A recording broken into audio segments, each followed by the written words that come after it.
আৰু কি সমালোচনা কৰিম কৈছে নহয় কালি গুণৰ কথা তেওঁ ল'ৰা ছোৱালীবোৰে আমি শুনিছোঁ যি সাংসদৰ ল'ৰা ছোৱালী যদিও ভাৰতবৰ্ষৰ নাগৰিক নহয় তেওঁ কেনেকৈ অসমৰ হৈ ভোট খুজিব তেওঁ কেনেকৈ শিক্ষিত হ'ব তাতকে ইয়াৰ কি ভাল কোনপটীয়াকৈ বাহিৰৰ পৰা আহিছে ক'ব জানে সিফালেও নিয়া ইফালেও নিয়া হয়নে যদি মই মোৰ যদি জন্ম মোৰ পিতৃৰ জন্ম মোৰ ল'ৰা ছোৱালী যদি এতিয়াও যদি ভাৰতীয় নাগৰিক নহয় মই ইয়াত অসমৰ ভোট খুজি লাভ আছে জানো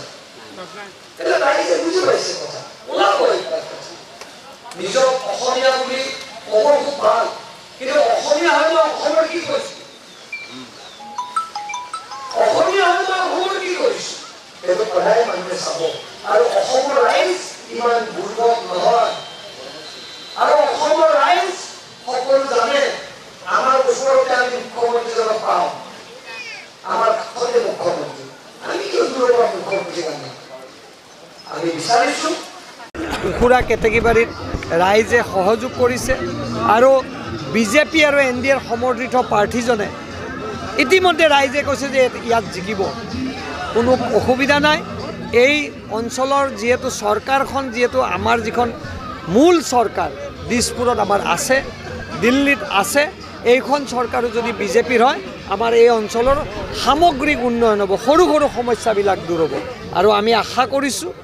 যে ইয়াত যিটো ৰাইজৰ উপস্থিতি এই উপস্থিতিয়ে প্ৰমাণ কৰিলে যে উখুৰা পঞ্চায়তত ভাৰতীয় জনতা পাৰ্টীৰ কল্পনা দাস ডাঙৰীয়াই বিপুল ভোটত জিকিব তাত কোনো সন্দেহ নাই নাই মই এইটো কৈছোঁ যে কোনোবা এজন খাটি অসমীয়াই যদি থাকি অসমত অসমীয়া হিচাপে বীৰত্ব কৰি আছে মই কাৰো নাম নলওঁ আপোনালোকে বুজি পাইছে তেওঁৰ পুত্ৰ আৰু জীয়ৰী যদি ভাৰতীয় নাগৰিকত্ব এতিয়াও লোৱা নাই যিজন সাংসদ 3বাৰকৈ প্ৰতিনিধিত্ব কৰিছে যোনে নিজক অসমীয়া হিচাপে এষ্টাব্লিছ কৰিব বিচাৰে তাতকৈ মিয়া মানুহে ভাল বাংলাদেশৰ তেখেতসকলৰ বাসিন্দা তেখেতসকলেতো জন্মলগ্নৰ পৰা বাংলাদেশতে আছে মই এইটোৱে কৈছোঁ মই বেলেগ আৰু ক'ব খোজা নাই মই এনেকুৱাই লাগিছে যে মানুহৰ পৰিৱেশ যিটো দেখিলোঁ যে মই আজি এজন বিধায়ক মই এজন অসমীয়া মোৰ ল'ৰা ছোৱালীৰ ভাৰতীয় নহয়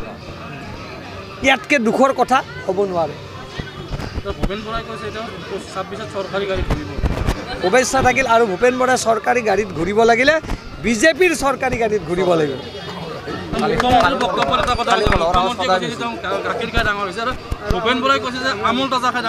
শুনক মুখ্যমন্ত্ৰী ডাঙৰীয়াই খাটি গাখীৰ খাই ডাঙৰ হৈছে নিজৰ মাকৰ আৰু কংগ্ৰেছৰ যিসকল আছে মই কি খাইছে মই নাজানো কিন্তু তেওঁলোকৰ গাত নিজৰ মাকৰ তেজ নাই যেন লাগে এইটো আৰু আপোনালোকে সিদ্ধান্ত লওক